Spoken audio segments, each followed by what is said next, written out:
Dans cette seconde partie de l'épisode en compagnie de Charlotte Crozier, directrice de la communication de Ninkasi, nous mettons de côté la Love Brand qu'est le Ninkasi. Je le rappelle, le Ninkasi pour celles et ceux qui ne connaissent pas, ce sont des brasseries qui sont des lieux de brassage où l'on peut boire des bières, manger des burgers, écouter de la bonne musique et vivre une très très belle expérience.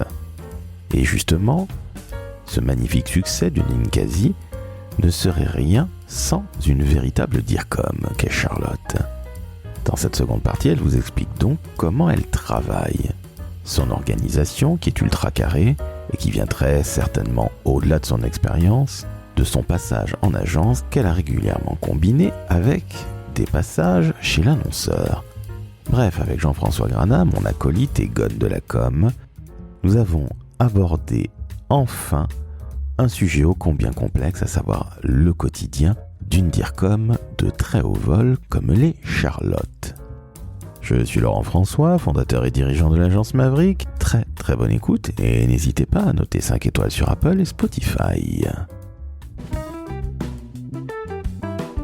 Le décodeur de la communication, un podcast de l'agence Maverick. Ta direction générale, qu'est-ce qu'elle en pense de la communication ? En fait, ma direction générale, Christophe Fargier, mon président et même tout le reste du CODIR sont persuadés que la marque est un asset au même titre que notre brasserie-distillerie, au même titre que nos produits. Donc j'ai énormément de chance. C'est ce côté jeune homme qui part après le bac au States et qui a compris ça ? Ou est-ce qu'il l'a compris au fur et à mesure des quasiment 30 années de l'existence du Ninkasi ? Je pense qu'il l'a compris au fur et à mesure parce qu'il s'est rendu compte que Ninkasi était devenue une marque qui finalement le dépassait. Et dépassait les lieux et dépassait les produits parce que les clients et les Lyonnais particulièrement se l'étaient appropriés. Et c'est là qu'il s'est rendu compte que c'était un véritable asset et qu'il fallait le nourrir. C'est la consécration, Jean-François, on est d'accord ? Tout à fait, comme je le disais, c'est une love brand lyonnaise. Donc, elle vient d'où d'ailleurs cette marque ? Ça veut dire quoi, Ninkasi ? Alors Ninkasi, ce n'est pas un laboratoire japonais, comme on le dit souvent, et comme notre nom peut le laisser penser, c'est la déesse sumérienne de la bière. C'est en Mésopotamie, il y a quelques milliers d'années, on a trouvé les premières traces de ce qui ressemblait à de la bière, c'est-à-dire un énorme pain liquide. Et donc c'est ces peuples qui avaient une déesse qui s'appelait Ninkasi. Et donc Christophe, dans un univers extrêmement masculin, était très content de donner un nom féminin d'une déesse à son entreprise. Donc on peut dire que l'histoire de Ninkasi, elle ne remonte pas à il y a 30 ans, mais elle remonte à 3000 ans. Oui, exactement. La Mésopotamie qui est aujourd'hui la Syrie. Je fais style, je sais, parce que tu me l'as dit hors antenne, Charlotte, et je t'en remercie. Vous coucherez beaucoup plus malin, chers auditrices et auditeurs. Je reviens à ton parcours. Justement, tu as fait de très belles maisons, tu as fait Macan, tu as fait Publicis tout début. Ogilvy. Petite structure. Tu as fait InSign et tu as fait aussi de l'annonceur. Aujourd'hui, ça fait 4 ans, un petit peu plus de 4 ans, je crois, si je ne dis pas de bêtises, que tu es au Ninkasi. Pourquoi tu as ressauté le pas pour aller au Ninkasi, qui n'a finalement rien à voir avec le monde du voyage dont tu as parlé, dont tu as fait allusion, il y a quelques minutes ? Alors effectivement, j'ai un parcours assez schizophrénique agence-annonceur. Enfin, c'est assez classique de commencer en agence et d'aller après chez l'annonceur. Ce qui l'est moins, c'est de faire des allers-retours, ce que j'ai fait. En fait, j'ai fait 7 ans dans le tourisme, dans le groupe Transat, cette année magnifique où je me suis éclatée. Et ensuite, comme je souhaitais quitter Paris, j'ai eu l'opportunité de revenir à Lyon en rejoignant l'agence InSign. Comme à chaque fois dans mon parcours professionnel, mes mouvements sont souvent des histoires de rencontres. J'avais rencontré Lionel Cuny, le patron de InSign, qui m'a proposé ce job. InSign était à Lyon et à Paris. Et donc, peu importe que je sois basée à Lyon ou à Paris, tant que je pouvais faire les allers-retours. Donc, je suis venue me baser à Lyon et j'étais 2 jours par semaine à Paris. J'ai fait ça pendant 3 ans. Et puis, au bout de 3 ans, en fait, je me suis éclatée sur des dizaines de clients, sur des missions de conseil très diverses. Mais en fait, j'étais un peu frustrée de pas pouvoir gérer de A à Z une marque et des projets, ce que j'avais fait chez l'annonceur. Parce qu'on est toujours un peu frustré quand on livre un bébé en tant qu'agence. Derrière, il nous échappe, on sait pas trop ce qu'il va vivre, comment il va vivre. On aimerait aller le présenter au CODIR nous-mêmes, etc. Et j'ai rencontré Christophe Fargier, du coup le président de Ninkasi, qui cherchait une directrice de la communication. Et voilà, on a eu un coup de cœur professionnel réciproque. Et 15 jours après... je choisissais de partir de InSign pour rejoindre Ninkasi. Qu'est-ce que ton expérience en agence t'amène aujourd'hui dans ton métier de DIRCOM ?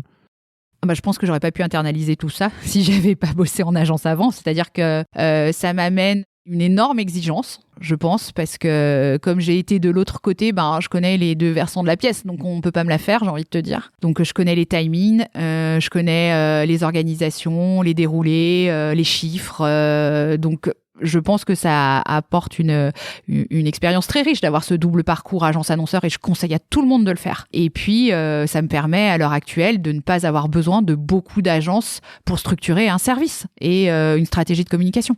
Alors, félicitations encore une fois, parce que comme tu l'as dit, tu as été schizophrène. Tu es passé de l'un à l'autre, tu es repassé.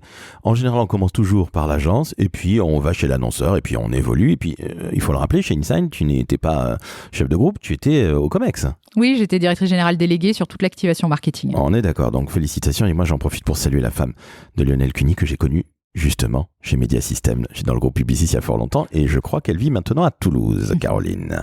Donc ça, c'était juste un petit coucou personnel. Je vais te poser une question qui est très très dure, Charlotte. Moi, j'ai 25 ans d'agence, je ne serai jamais chez l'annonceur, je m'éclate en tant qu'entrepreneur depuis 15 ans. Je vois depuis 25 ans la qualité des briefs devenir abyssalement nulle. Est-ce que tu l'as malheureusement vécu ? Je ne parle que de ton côté, agence évidemment. Oui, bien sûr, comme tout le monde en agence, j'ai eu des briefs qui étaient creux, mais parce que justement, je pense que on n'apprend pas forcément à des gens qui sont pas passés en agence à écrire un brief. Et en même temps, j'ai vu aussi de l'autre côté des agences ne pas faire le travail de digestion du brief client avec un planeur strat pour en faire un brief créatif. Et ça, pour vivre avec un créatif au quotidien, qui est freelance et qui reçoit beaucoup de briefs d'agence, je trouve ça aussi déplorable en fait, que le client ne fasse pas un brief correct et qui reste un brief creux, ou que côté agence, on ne prenne pas le temps de creuser, comprendre, digérer ce brief pour le retranscrire en bon brief créatif qui va permettre ce saut créatif. Avons-nous le temps, en agence, de transformer ce tas de fumier en fleurs? Parce qu'on a, je trouve, de moins en moins de temps pour travailler sur des briefs qui sont de plus en plus creux. Il y a aussi des agences qui sont absolument nulles, il faut le rappeler. J'ai l'impression que ce métier est en train de mourir, de se déliter. Et si tu rajoutes l'IA par-dessus, on a l'impression que tout le monde peut faire de la com. Non, moi je suis pas d'accord. Je pense qu'il faut prendre ce temps du brief. Pour revenir au brief, prendre ce temps de l'écriture du brief parce que c'est du temps que tu vas gagner après. Si tu prends pas le temps de creuser ton brief, d'en faire un bon brief créa, derrière tu vas avoir 15, 20, 30 allers-retours, tu vas perdre de l'argent, ton client va être agacé, tes créatifs vont plus pouvoir te voir. Donc je pense que c'est du temps investi au départ qui est nécessaire. Et moi je me suis souvent battue en agence auprès de mes clients pour réclamer plus de temps pour qu'on ait le temps de construire comme il faut le brief. Et je fais la même chose ici. Quand on vient de sortir une nouvelle... un nouveau packaging pour une nouvelle bouteille pour nos spiritueux. Ce projet, j'en avais fait un post LinkedIn et je fais très peu de post LinkedIn parce que j'ai pas beaucoup de temps pour faire ça, mais c'est 18 mois pour accoucher de cette bouteille. Pourquoi ? Parce qu'on a passé 6 mois à mettre toutes les parties prenantes d'accord sur le brief initial. Qu'est-ce qu'on veut raconter avec cette bouteille ? J'ai fait une succession d'ateliers d'intelligence collective parce que j'ai dit, tant qu'on n'est pas tous d'accord sur le brief, je ne fais pas travailler mon studio créa. Et donc, ça a pris 6 mois. Ça, c'est un réflexe de championne d'agence. Et c'est aussi, Dieu merci, des gens qui acceptent que tu dises très clairement « je veux que le brief soit hyper carré ». Je trouve que c'est un peu rare. Il n'y a que l'individu, Jean-François en l'occurrence, qui sache me donner, je trouve, des vrais briefs à l'agence et j'en suis ravi. Je t'en remercie d'ailleurs, j'en profite, Jean-François. Ouais, moi j'ai un peu le principe aussi d'abord de ne pas consulter 50 agences. Je suis un peu réfractaire au brief écrit en fait, mais j'essaie toujours de faire un minimum de briefs écrits que je transmets à chacune des agences. Et après, pour moi, c'est un échange. Pour moi, c'est intéressant de discuter avec l'agence, de voir les questions qu'ils posent et de voir jusqu'où ils essayent d'amener ce brief-là. Quelles sont les questions qu'ils vont poser auxquelles moi, j'aurais pas forcément pensé, qui pour eux peuvent être essentielles. Et puis, ça me permet moi aussi de tester l'agence et de voir son implication dans le travail qu'elle va faire. Et pour moi, cet échange oral, il est hyper important. C'est du complément de brief qui est essentiel. Et c'est le travail de l'agence de poser les bonnes questions pour derrière faire un travail de qualité. Donc, moi, je suis pas favorable au brief complet, ultra précis, etc. Je suis plus dans la discussion avec l'agence, donc un minimum de brief, parce que c'est quand même essentiel pour comprendre le contexte et dans quel univers on peut intervenir, qui sont les clients, pourquoi est-ce qu'on doit faire ce projet et pourquoi c'est essentiel pour nous. Et puis derrière, c'est un échange avec l'agence pour essayer d'affiner, les aider à comprendre aussi notre univers et puis de comprendre le besoin. Et ça, c'est le travail de l'agence de poser les bonnes questions. J'ai envie de dire que c'est pas du brief que tout part, mais si, quelque part, c'est clair. Il faut savoir globalement ce qu'on veut, ce qui n'est pas que bête. Et puis après, c'est vrai que l'échange, et tu seras bien d'accord avec moi, Charlotte, l'échange fait naître des choses qui sont sensationnelles, qui vont largement peut-être au-delà du brief. Et c'est ce qui fait que y a des marques comme Ninkasi qui sont là depuis bientôt 30 ans et qui sont, comme on le disait, des love brands. Oui, et puis en plus, alors nous c'est pareil, on écrit un compact brief, donc celui que j'ai fait des milliards de fois sur plein de versions en agence, mais du coup on le fait aussi ici, on utilise ce compact brief pour qu'il n'y ait pas trop de mots, mais qu'il y ait les bons mots, et après on brief oralement notre studio créa. Et je pense que c'est important durant cet échange d'avoir aussi beaucoup d'humilité et de savoir se remettre en question. La semaine dernière, j'ai briefé sur un nouveau sujet et mon directeur création m'a challengé en disant « Il y a trop de choses dans ton brief, j'y vois pas clair ». Je suis partie avec ça sur le week-end. J'ai réfléchi pendant tout le week-end et en discutant, ça a fait naître un autre angle strat qui permettait de simplifier les choses, de mettre, d'être un peu plus anglais et un peu plus clair.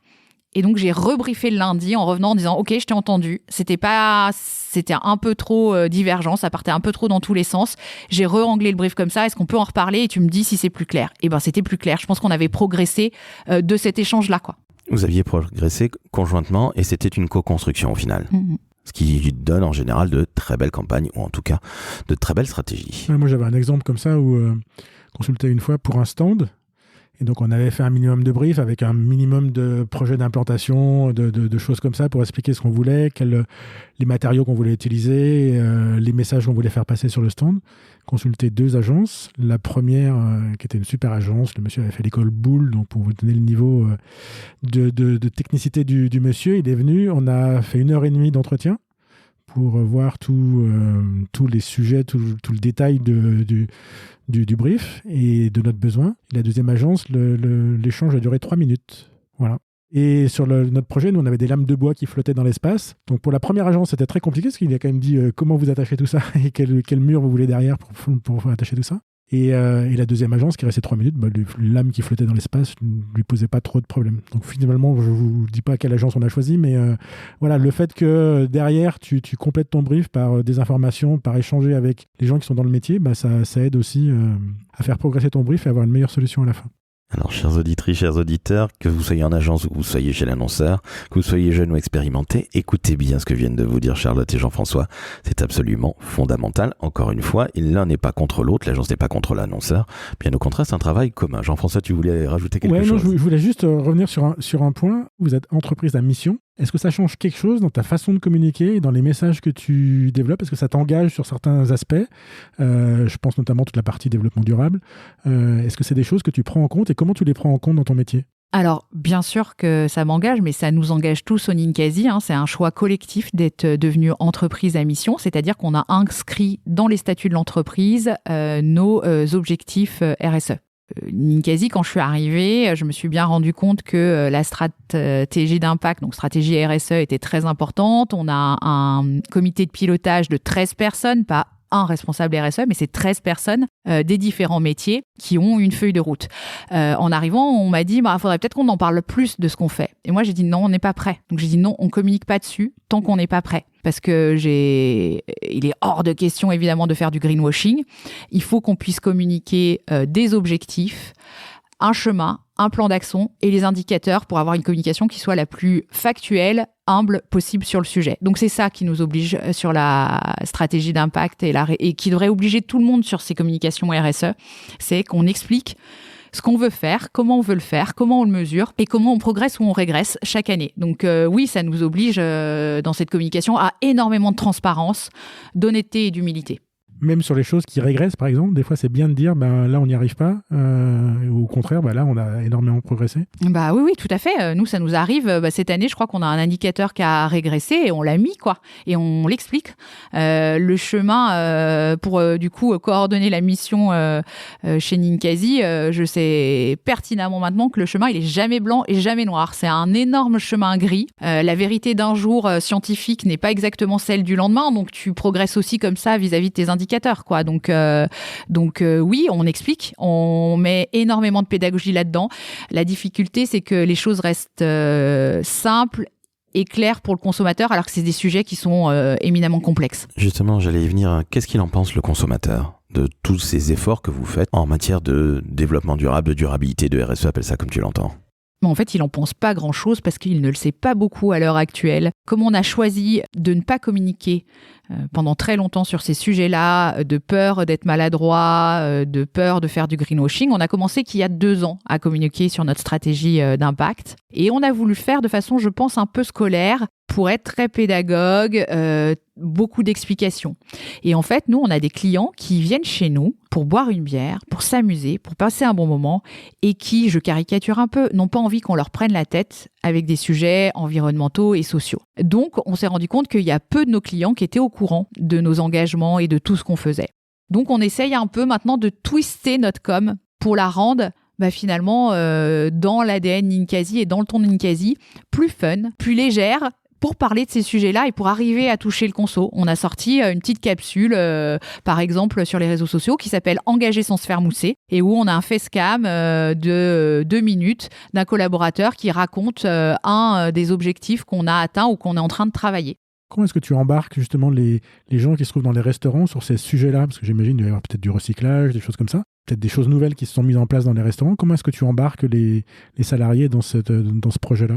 Alors, si les clients ne savent pas forcément nos engagements, les personnes qu'on recrute le savent, parce qu'on a beaucoup de gens qui viennent travailler au Ninkasi parce qu'on est une entreprise engagée. Le fait d'être entreprise à mission, d'avoir un projet stratégie d'impact très fort est connu et les gens viennent aussi chez nous pour ça et les gens restent chez nous pour ça. Donc ça, on n'a aucun problème en interne. On a des gens qui sont extrêmement moteurs sur ces sujets-là. Oui, parce que dans la RSE, ou dans la stratégie d'impact, il y a à la fois le côté, j'allais dire environnement, ça qui est assez évident et on pense souvent à ça, mais on oublie aussi souvent la partie sociale qui est aussi extrêmement importante. Oui, on a, nous, beaucoup d'objectifs sur la partie humaine qu'on mesure chaque année avec notre baromètre parce qu'on veut prendre soin des gens. Donc, on veut prendre soin d'abord de nos collaborateurs. Ça fait partie de l'ADN Ninkasi. Christophe, il y a 30 ans, il s'est dit « Il faut que je prenne soin de mes collaborateurs pour qu'ils prennent soin des clients ». C'était la symétrie des attentions avant qu'on théorise la symétrie des attentions. Côté sociétal, justement, parce que tu fais bien de le dire, généralement la RSE, c'est juste l'environnement, parce que c'est tout simplement des investissements et des critères de notation qui peuvent rapporter gros. Mais on vient de parler du social, et c'est bien que les gens soient réellement attachés à ces choses-là, et ils y restent pour ça, et ils sont moteurs. Mais au niveau sociétal, il y a le fond pour la musique, donc ça c'est absolument génial. Il y a une couveuse, entre guillemets, pendant 2 ans où on va passer de je ne sais quoi à Muse, ou je ne sais qui. Qu'est-ce que vous faites d'autre? Parce que quand on est une love brand comme ça, quand on est qui plus est dans la culture, qui plus est dans la capitale de la gastronomie de notre magnifique pays, on ne peut pas être que des établissements, entre guillemets.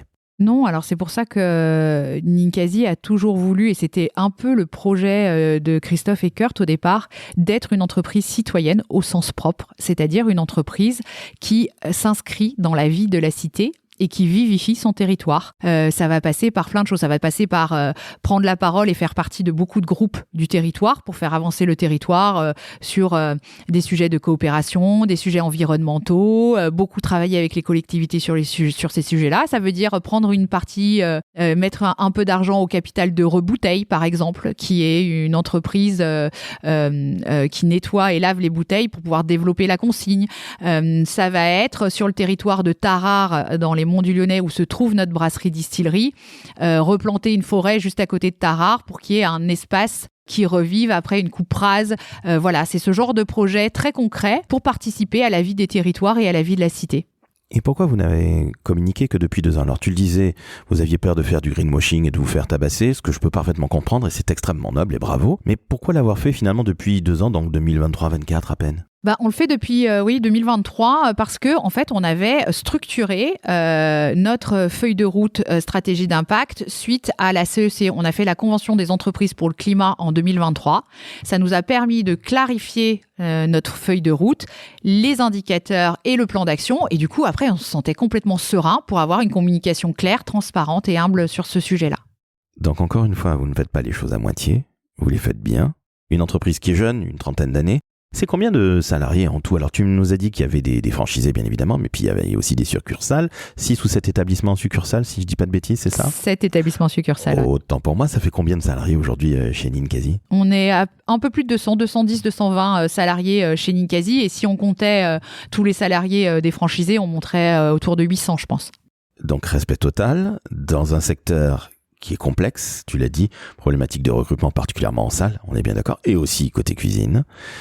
J'ai une question toute bête qui me vient à l'esprit, mais aujourd'hui, le burger, depuis quelques années en France, il est absolument partout. Vous avez été précurseur. Comment vous faites pour justement garder ce côté love brand et on va au Ninkasi parce qu'on va boire un coup, parce qu'on va passer un bon moment, et puis on va aussi manger les burgers et ces fameuses frites maison, entre autres? Tu as tout à fait raison. C'est pour ça qu'on travaille à diversifier notre carte. Ces dernières années, avec Marion, notre chef de produits food, on a énormément travaillé la partie à partager parce qu'on voit que c'est une tendance de fond. Les gens, ils viennent boire un verre, ils n'ont pas forcément dans l'idée de dîner là, mais finalement, l'ambiance est sympa, les copains sont cool et donc on reste et on veut manger quelque chose en plus. Donc, on a énormément travaillé toute la gamme à partager et on a aussi travaillé une gamme petite fin. C'est des crocs, des petits wish pour si on n'a pas envie de se faire un gros burger, on a quand même de quoi se sustenter pour un peu moins de quantité et un peu moins pour le porte-monnaie. Et il y a toujours ce côté gourmand, si j'ai bien compris. Ah oui, la gourmandise, elle est au cœur. Je pense que c'est le mot que Marion, ma chef de produit, prononce le plus tous les jours, gourmand. En fait, au-delà de la bière et de la nourriture qu'on peut trouver au Ninkasi ou de la musique, est-ce que c'est pas un endroit où on vient chercher une expérience en fait? Alors si, clairement. Et puis c'est vraiment notre positionnement.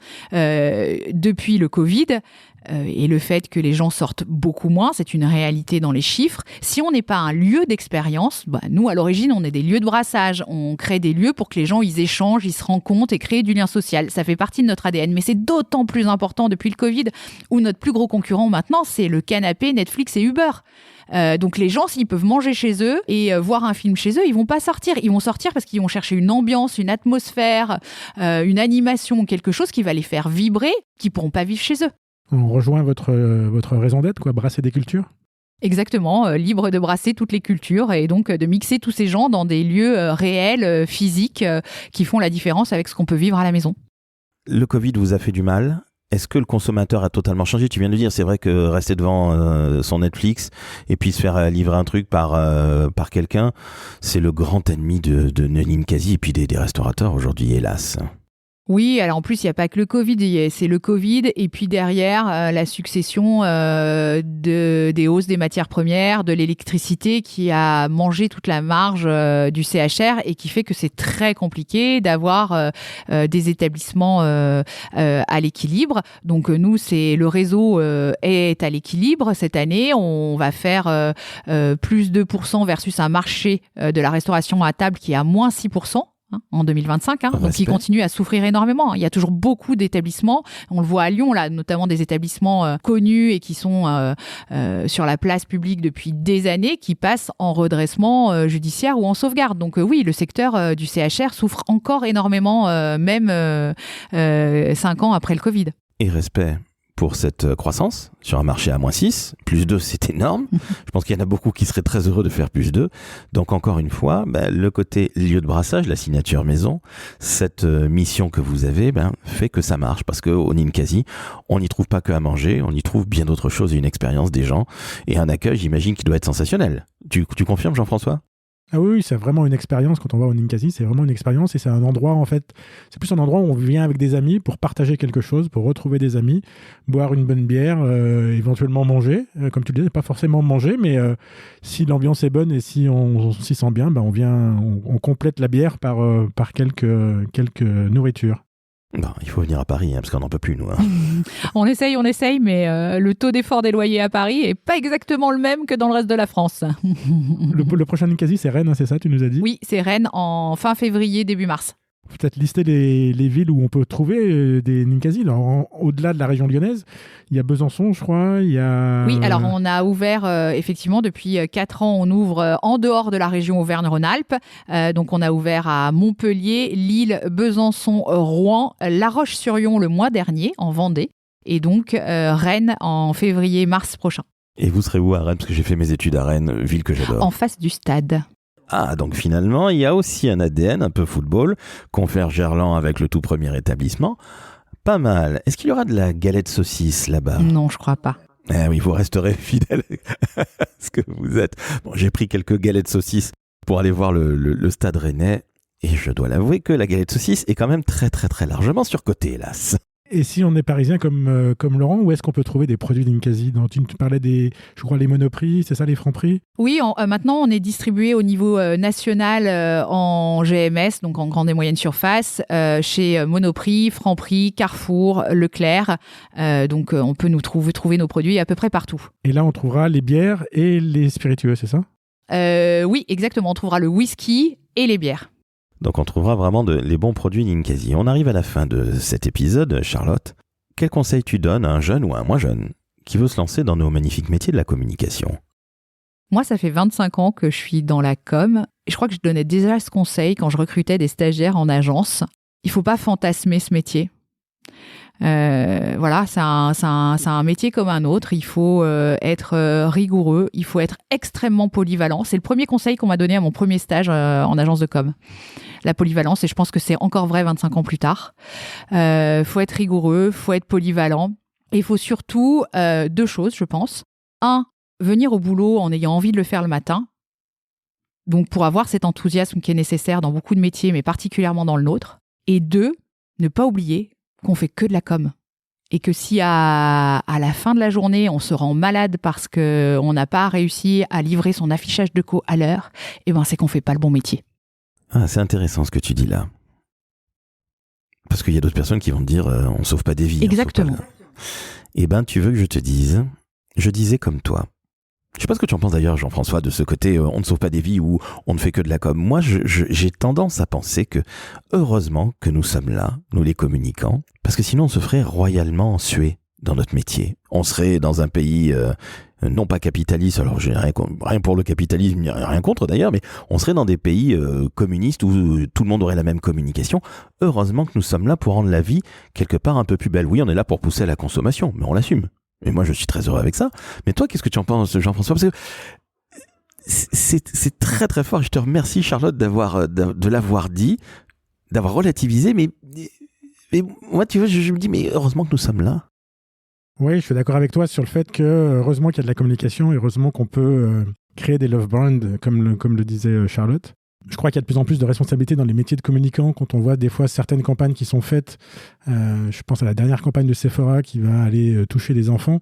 Je trouve ça déjà un peu limite, quoi, d'aller vendre des produits de beauté à des gens qui n'en ont absolument pas besoin. Quand on voit voilà, certaines campagnes qui sont faites, je me dis que voilà, il y a peut-être le temps de revenir à un petit peu d'éthique dans nos métiers. Je pense juste à, je crois que dans les années 80, on était exposé à peu près 200 messages publicitaires par jour. Aujourd'hui, je crois, c'est 2500 à 3000 messages publicitaires par jour. Est-ce que c'est vraiment responsable de faire ça ? Est-ce que c'est vraiment utile, quoi? C'est tellement facile de poster des choses sur les réseaux sociaux où tu vois passer des trucs en te disant mais à quoi ça sert, quoi? À quoi ça sert la marque? À quoi ça sert de communiquer sur un certain nombre de choses?